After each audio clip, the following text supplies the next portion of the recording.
Okay. We're here with Tim from Misfits Attic.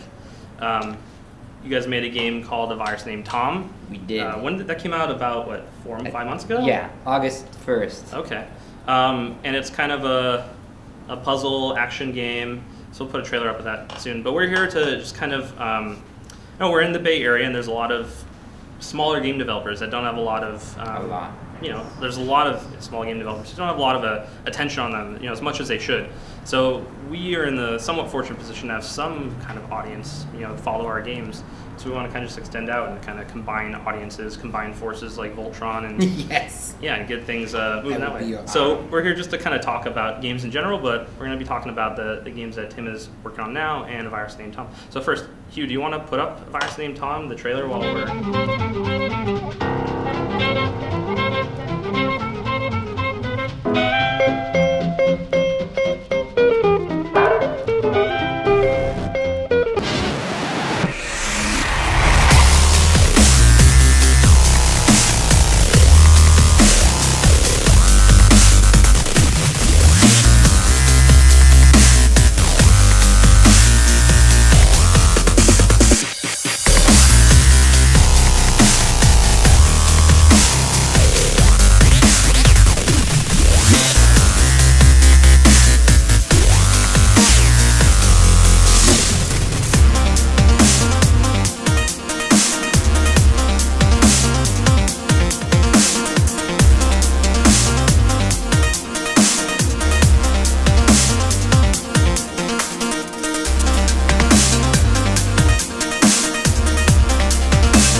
And we're back. Okay.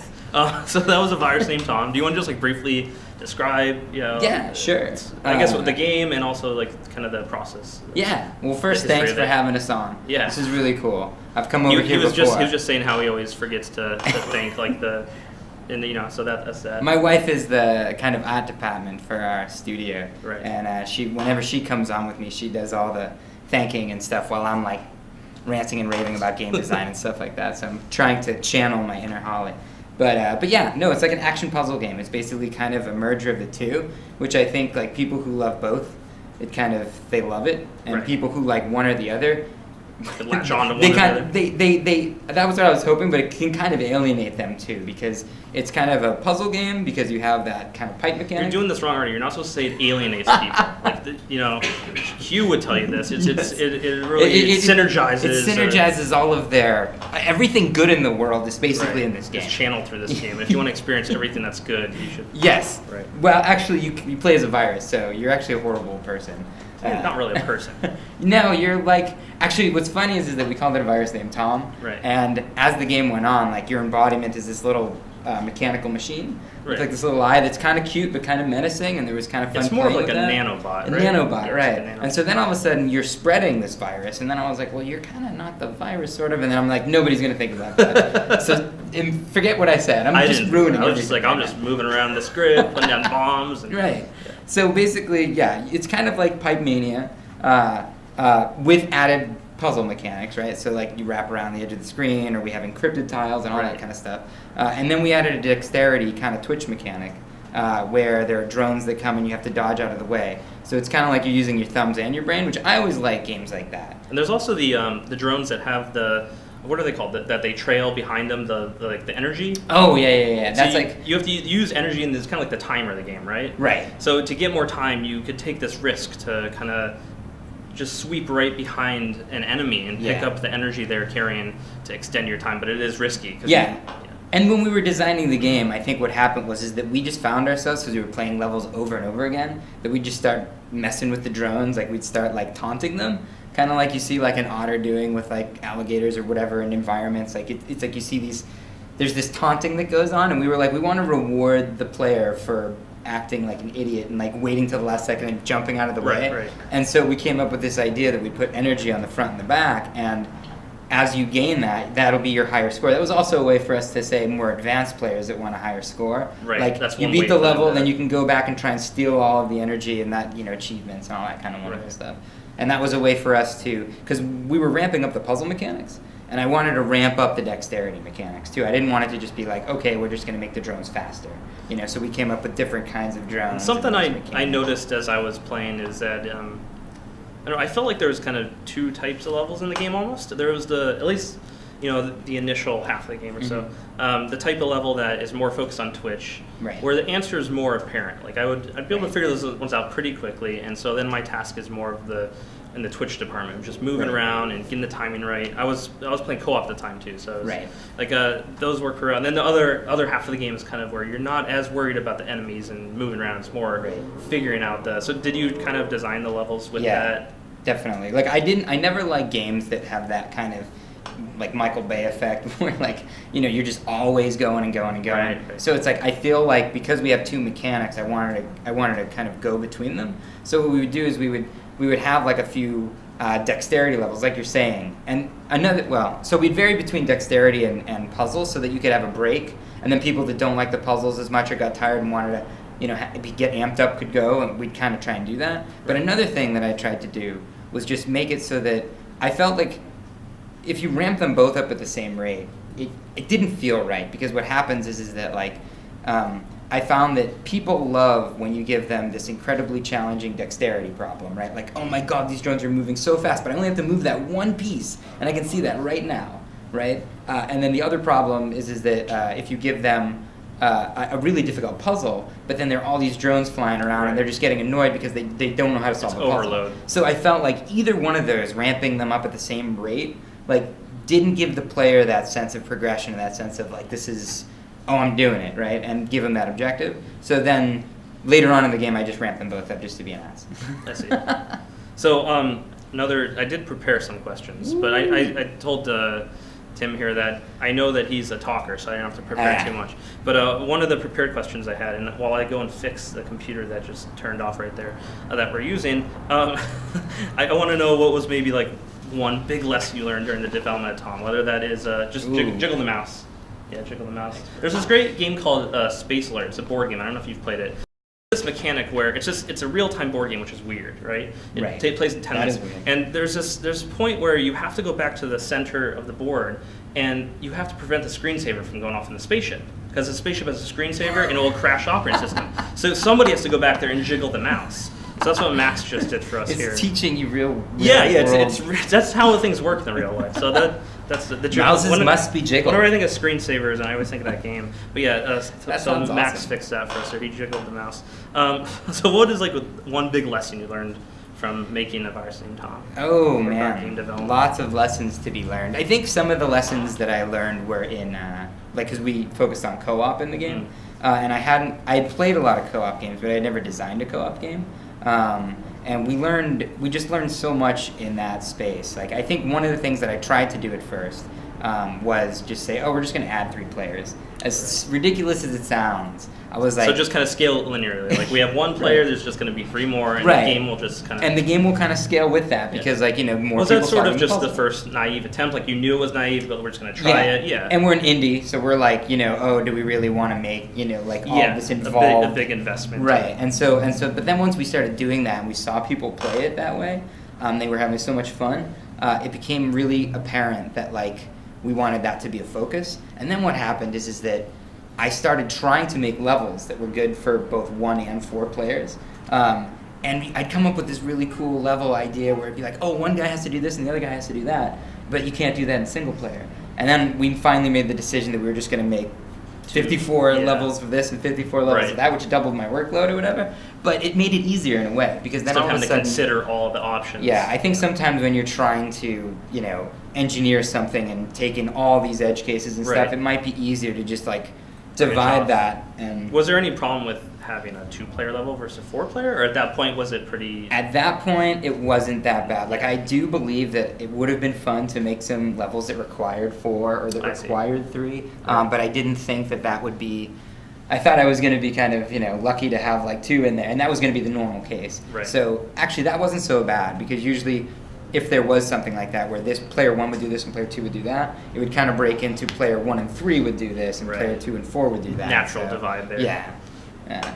So now I wanted to talk about kind of what you're working on now, and something that Tim and his wife Holly have been posting on YouTube once a week has been the schedule, right? This kind of development video, and they're working on these prototypes for future games. Yeah. So why don't you tell me about, like, first of all, why are you making these paper prototypes? How that, do you have the digital version in mind as you're making that? And Hugh, while we're doing that, you want to bring up Chest the Gathering screenshots? Chest the Gathering. Yeah, so we're going to have some screenshots up that show what's going on here. Which is a funny name for a game, and it's not the final name for the game, because we don't want to run into issues with... You don't want the chess guy suing you. No, yeah, that's the problem. That's our main worry. The chess trademark, I think it's those guys Mattel are or someone calls it. belligerent, They'll come right after you. But so you can see the screenshot up there. Oh, cool. So this is the digital version right here. What we did was we made a... They can't see what you point at, so you can still look at the camera. Yeah. That's just so you have a reference to what's going on here. So so what we did was we made a paper prototype of this game, and it's basically a mashup of Magic and chess and a little bit of D&D. And what we did was we made a paper prototype version of it. And then from that paper prototype version of it, we played it and played it and played it. And I don't have the notion or knowledge to make a physical board game, and so we always thought maybe we'll make a video game out of it, which I would think would be really funny if we could make the video game version and that got popular enough that then I could make the board game version. But so it initially was, when you were first starting to work on this, whereas it were you doing it more for just fun of making them? Yes. And then it kind of, you were thinking of, this could work as a... When A Virus Named Tom stopped, I had done nothing in game design for like the last year of my life, because all we were trying to do is push this game out. So all of a sudden, all these little side projects that I'd always, founded around. The things that you gather up as you're working on the game. All of a sudden they became like, what is our next title going to be? Right. And so like this was one that seemed more like a board game at the time. But it was really fun making it, so we thought like, let's bring this around to our indie friends and other game designers. I played it, yeah. Yep, and like ask feedback. I got schooled. I just got dominated. I get mad when I get dominated at it, because I'm explaining the rules as I'm getting my butt kicked. It's like, that's not good. But, so why don't you briefly describe how it plays or what it is? Right. So basically, I think the idea is that you have these twins that you place down that are basically the representation of you. If either one of them dies, you're toast. And it's kind of like chess in the fact that what you're doing is you're spawning pieces. So you kind of have 2 kings almost, right? Yes, exactly. Yeah. And you're spawning pieces that are basically like a bishop or a rook or a queen or whatever. And then like Magic, those are based on cards. Right. And so you'll play them, and then what you do... And you need to have enough mana to spawn them and that type exactly, that type of thing. And then the idea is that I didn't want to have a crazy number of characters on the board, because chess is complicated. Right. And Magic is complicated, and I didn't want to combine those two and make it twice as complicated game. So I tried to take the complexity and divide by half, and then Yes, exactly. Yeah. So what I did was I just made order operations is important. Only diagonal movements or horizontal and vertical movements. Right. And then instead of adding a bunch of pieces and giving range, because I like the strategy of having infinite range, there's something clean and pure about that, I think. It lets you execute on those big moves, like a Hail Mary in some ways. Exactly. So then what we did was we made modifiers. So what you can do is you can cast a modifier. Like, for example, we have Ricochet, which you cast on a bishop, which allows him to knock off the edge of the board and back in. Right. And those modifiers kind of create like a more complex game, because you're kind of starting with a chess endgame.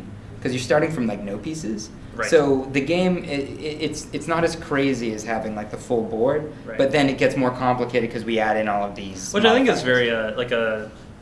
very modern video games, especially like, if I were saying Tom is a great example, they kind of build up. Right. Like there's that big push. I think of like there's a lot of non-digital games that are not like this. Like you jump into a game of Twilight Imperium or whatever, like one of these big strategy games, and you got to read that. Someone had to read that book like a week before and fully, and it's like there's a big, and I'm noticing this in the non-digital space as well. There's a game called Legends of Andor that I was playing over the weekend where they have like a video game style tutorial built in. But yeah, so like I could see how you're kind of merging the video game concept of building complexity with that non-digital trying prototype. to. And then we started making it, actually at that time, we decided we might have we have like a spawn mechanic that's based on like a row and a column. Right. And so then I was like, well, what if we had multiple rooms? So that like you could only spawn creatures in a room that you have a creature in. And then that way there's this kind of race to each other's room, especially because we wanted to make it, because we just have this obsession with 4 players, I suppose. We wanted to have 4 players in there. And 4 players. What do you think it is about 4 players? Well, I think it comes from my NES days, like when you, or like, old the console SNES, games. I think. Because, the NES only had 2. Maybe that comes from the fact that the split screen works best with 4. Like 5 is where you're going to put the 5th screen. Right. 3 players, you have that weird extra empty space that maybe like that's the genesis of the 4-player. It could be. I also think of it as like from a board standpoint, just initially when we placed the cameras in the digital version, it's just the board, just because it has rooms, has like kind of 4 sides. So we place like camera 1, camera 2, camera 3, camera 4. Maybe that's where it also comes from. Because originally when I designed this game, I was thinking of like, what if you had a chess game? This is back in the day, like if you made chess multiplayer. Right. And I was like, that's what it would be. Is almost like take the row of 2 where you have all your pieces and sink it back a little bit, and then the square is the space. So maybe that's where that was originating from.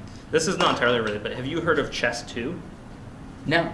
No, I think I have heard. Maybe I talked to you about it, but Chess 2 is the David Sterlin, which is another local, he's working on non-digital games right now, but at some point he developed Chess 2, which is a sequel to Chess, which is funny in and of itself. But it was kind of based on, I don't know Magic's the right term, but he had different armies. Like the initial setup of chess, like you might have 2 queens, but then maybe you have half as many pawns. Like it was kind of based off, he's a fighting game designer primarily, so he was thinking of the different, making sort of asymmetrical chess. Yeah, it's kind of fun because when I've been doing this, the comments that I will get on YouTube and stuff a lot is like a lot of people have played around with variations of chess. It's such a popular game. It's such a well-known game. It's such a clean, brilliant game. And so then all of a sudden people start sending me links. Like there's a board game, Summoner Wars, that I haven't played. Oh yeah, Summoner Wars is good. Right, and then someone was showing me, I can't remember what it was called, but it was a version of chess where you move a piece and then you move a tile.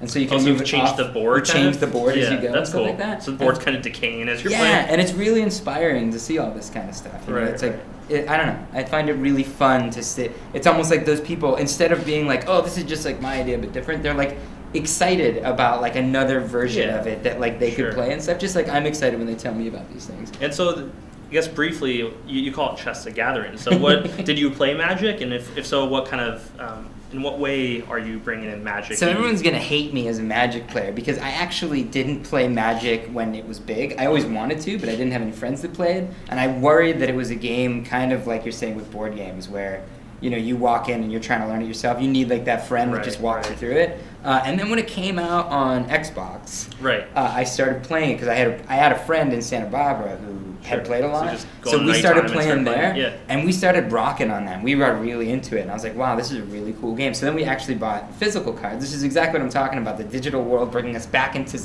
like a physical medium. And we tried to play that, and it took us like 45 minutes, and we're arguing the rules. Because video games automating certain sticky they totally points do. Like we're thinking this game is like, it's going to take us 15 to 20 minutes, and no one's going to argue. And we're sitting there like at each other's throats, and it's like, what does it mean if it's kicked but you interrupted before there are games that really benefit from rule lawyering, like those really complicated strategy board games where the rule book has 2 pages just on the combat sequence and the time and structure, and there's people who really get off on that whole thing. They do.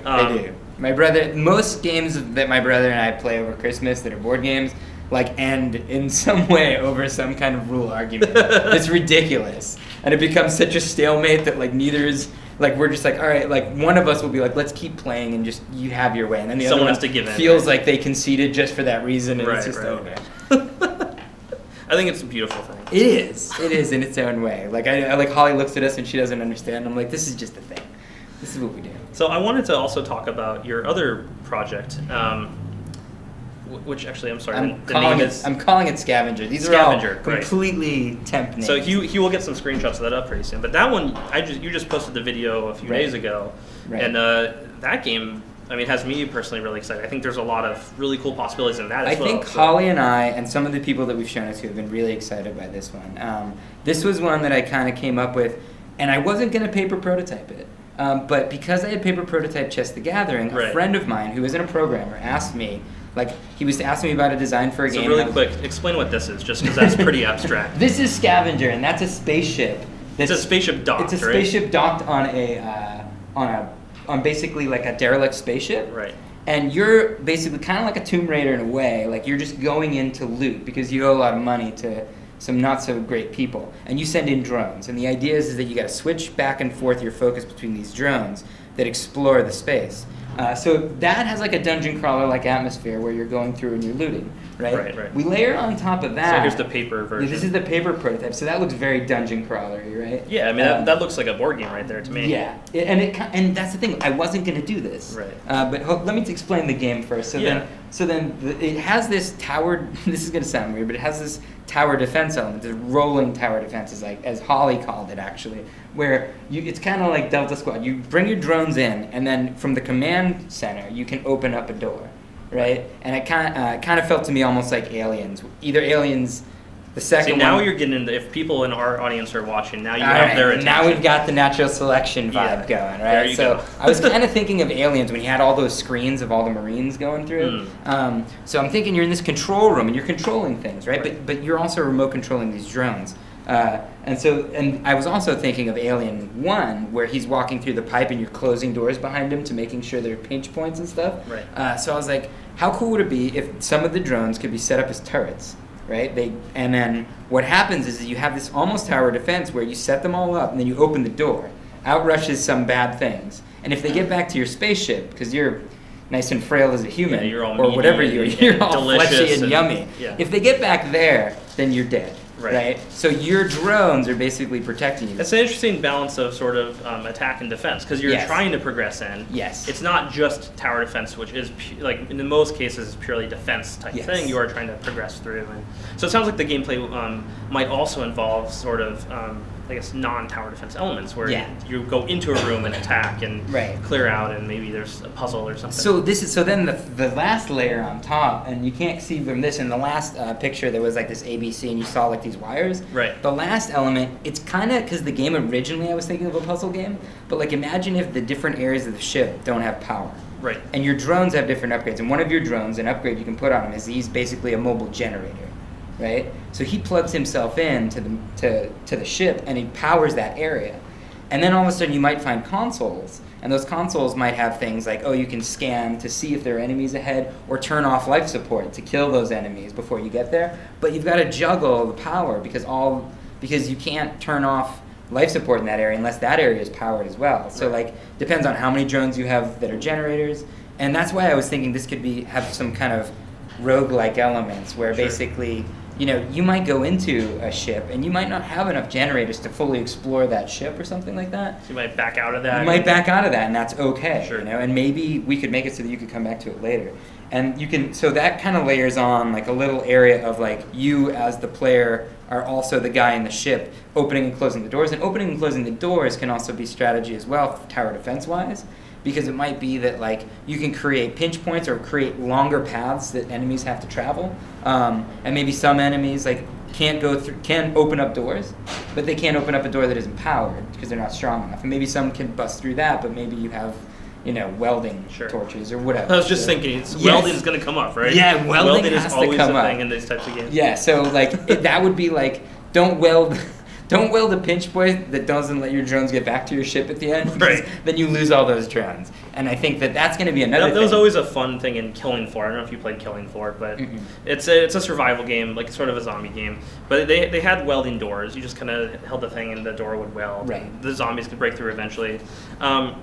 But there was those moments where, like, you have one guy welding the door, and then all of a sudden a big rush comes from another point. Right. And now you gotta quickly unweld to get through there, and then you have, like, you're just surrounded by zombies, and it's a good game. Yeah, and I think that kind of tension, I think this game lends itself also to atmosphere, where, like, we could have it so that, like, pulses are going out so that you can only see, like, echolocation at first with your scanning. So it kind of feels primitive like... tools and then get in there. And it kind of feels like, a little bit creepy. Right. So this is... very early in development. Very early. And so you're just prototyping these things out. Do you have a project you're going to be working on, or is it just you're focusing on these prototypes initially right now? Well, we're doing so we're porting a virus named Tom over to the Vita and the PSM devices. So that's kind of taking up a little bit of our development time, and then in our kind of after time we're prototyping. So we're trying to do 3 prototypes. And because when we did a virus named Tom, it was just like, let's make this game. And, it ends up being like a 1.5, 2 year commitment, for an indie dev. So now we're like, hey, let's prototype a couple, put them out to our community who we love, and then also feel after making the digital prototypes ourselves if we like it or not, and then get a feel from that. So, and that's why this game, Scavenger, I didn't think we could paper prototype, or I didn't think to paper prototype it. And this is, are you playing like a single player game right now? Yes. Okay. So that's a single player, and like. But it seems like this does lend itself to paper prototype, and I would have. Yeah, it really based does. on what I've seen. It really does, because at first I was thinking of all the real time elements, right? And then all of a sudden I broke it down and I said, instead of worrying about this game being perfect for a board game, like what if I can break down the core elements, which are dungeon crawling, that rolling tower defense. And then this, turning on and off power. Like the hacking thing. Yeah, all this stuff is completely, I put down little pieces that are the terminals and what they are. And Holly and I played through, and it really informs us to the game. Because I thought at first, I was like, oh, you're only going to need, you only have a couple of drones. And then I realized, if you're 6 doors in, and you want to set up a really good gauntlet for some crazy things that are going to happen, you need, way more drones than that. Right. So it's it just immediately informs you. And ironically, I wasn't even going to do the paper prototype, and I told a friend, because he wasn't really a programmer, and I'm like, rather than worrying about hiring programmers or whatever, I'm like, make a board game, because the game he was describing to me sounded very paper prototypable, unlike Tom, which isn't, and our third prototype idea is not. But then all of a sudden I was like, we could probably prototype Scavenger. And I was on tilt, because we had just spray painted all these pieces for Chess the Gathering and made our little Lego things. And so I don't know how to do this. We could we were having way too much fun with it. So we were like, we got to do this again. And it's pretty fun. So I just had one final question for you. What is one game you think everyone should play? I feel like James Lipton on Inside Actor Studio. I want to have the Will Ferrell when he does this. He has the huge stack index cards. I feel like that right now. So this is an interesting question, because this isn't what's the best game I've ever played, but a game that everyone should play. Yeah, maybe it's a game that I did say a game that everyone I wrote it down here, a game that everyone should play once, at least once. So maybe it's not even a good game. Right. Yeah, but so I guess I would harken back to Zelda. And that's just a typical response. But the thing, and I think I find this in a lot of my games, is that Zelda is this mashup of several different styles of game, I feel. I feel like it's an action-adventure game. I feel like it's an RPG, right? And I feel it's a puzzle game, right? And a lot of my games, I end up, like a virus named Tom, I end up mashing up mechanics. And you look at some games where they seem so divorced, like ActRaiser is a game that I loved. And basically you go down, you play a side-scroller, and then you play a SimCity-style game. And they were so disjoint, the game was so fun. Did they feed into each other pretty well? They fed into each other pretty well, but they were despite that, they felt a little bit disjoint. Sure. But in Zelda, it's just they're all merged in, and I think it's almost like I had to stop and think about it to peel out those layers of it. And so I feel that not only is it a great game, and pretty much the whole series kind of goes along this same step, right? Where it's there is RPG elements where you're getting new swords and new equipment and stuff like that, and then there's a lot of story-driven RPG stuff. Then there's the adventure where you're fighting, and then usually when you're fighting a boss or you're in a dungeon, that's when the puzzle elements come out. Even every boss fight is kind of a puzzle, because you have to figure out what their weakness is, Right. and it's this, but that's mixed with action and adventure and stuff like that. So I think it's a really good example from a game designer standpoint of like merging a bunch of mechanics well and not making them feel like they're different modes of a game. Sure. It's all cohesive. Yeah, and I just love the crap out of that game. So. I don't think you're alone there. That was a nice safe one. Yeah. I'll come on again sometime and I'll just pick one that's really controversial. No, that was good. I should have said natural selection too. Right? You should have. Now now I don't get to That would come have been back. the right answer, you know. That would have got us more tweets or whatever. Which is why we're doing this. So, yeah, I guess that's all we had for now. I wanted to keep it at about half an hour, so we're about there. Awesome. So I hope people enjoyed this and it was fun. And I enjoyed it. That's what's important. so we're planning on doing this about once a month. Oh, cool. Yeah, I might have someone lined up for next month, and so we're gonna try and keep doing it. It's pretty casual, just half an hour a month, and yeah, so maybe at some point you'll come back. And Yeah, no, with I'd your, love to. with your finished. chess That together. would be really cool. show like how it came together. Yeah, or just show a quick game of quick round of chess together. Yes, that would be fun. All right, thanks for watching. Oh, is there a question from the stream for Q&A? Q&A. Ooh, Okay, well let's yeah. do just like a few questions. 5 minutes? Yeah. Sure. Yeah, it's We already- fun. it was- I haven't. This is my first live streaming. Oh, okay. Like where? So Yeah, it's that like, camera, it's not really camera, that is 10,000 people right there. I expect there's at least 10,000 people At watching. least. Yeah. I have no idea, but I think that's so what's the first question? Just give it 30 seconds for them to float. Okay, they're floating up. Yes. so what is your game that you think everyone should play? Oh, I see it. That thing changes depending what game I'm playing right now. And right now, I've just been playing the hell out of Netrunner, the collectible card. It's not collectible anymore, but the card game, and that's the game that. I've heard a lot about that. Yeah, it's awesome. We play it all the time, but that's just because I've been playing it recently. Like Right. there's probably who knows, that'll change every month for me. What do we got? Tim, would you recommend using Unity to make game prototypes? So they said, would you recommend using Unity to make game prototypes? Right, and so this is the thing is that we hadn't used Unity. This is another reason for us prototyping, is for us to figure out new technologies, because we used XNA for a virus Right. named Tom, which we loved. But we started looking at other technologies that we might want to try. So this is our first foray into Unity, and it began, I think, as every game I ever play does, and everything I ever do does, with a lot of swearing and a lot of like, this thing. So at the beginning, I didn't really like it, and then now that we're kind of getting into it, there's a Right. lot of niceties about it. I think one of the really good niceties about it, even though I'm old school and I was just like, what is this editor and all this stuff? I just want to run the game. GUI, give me code. Give me the what is text. this? Notepad.exe is all I need. Yes. What is this colorized code? But but that really allowed us to quickly, we were having trouble deciding how the pieces should look, because you have to modify these pieces and you have to make that look right. Your original prototype, you put Legos. Legos underneath, Yeah, right? so you'd have a red logo underneath it. Yeah. Spell. We actually did that in the digital version. We actually have modeled out Legos. Yeah, we modeled out Legos so we could get sued even more. I got you. But so anyway, when I did that, instead of coding it up, I was able to easily go into the editor, just like you would in Maya or 3D Studio or whatever, and just put them underneath, bring the camera back, see it in the actual environment with all the other pieces there, pause the game and put that in there, which was kind of mind-blowing for me, because I was Right. used to having to, put in a bunch of code, then Compile rerun, it, wait for it to link it load up, up. yeah. Yeah. So that was really fast. So I think with all of the visual stuff, it was really, really fast and really, really effective. Yeah, so And maybe then- it took a little bit of time to get to learn it, but now that you know Right. it, it's Yeah, and it's a lot of kind of the way advantages. that the code is a little bit different, because you kind of hang it off objects, and they've got this really strategy pattern way of doing it. Yeah. But now at this, strategy pattern. You're getting design Yeah. patterny on me now. Yes, right. It's just this You component be careful with that. modular. We'll have to kick you out of here. So the shorter version of this long-winded answer is that now I'm starting to see all the benefits of rapid prototyping in Unity. Sure. So I would at this point say it would be a good thing if you wanted to rapidly Yeah, especially for prototype. prototyping. Yeah, I mean, I know Charlie here has been doing some home projects in Right. Unity, and he's been getting a lot out of it. Yeah, Steve yeah. uses a lot too on his projects. So another question says, if you, in parentheses Brian, so I think that's me, and Tim could work together and make any game, what would it be?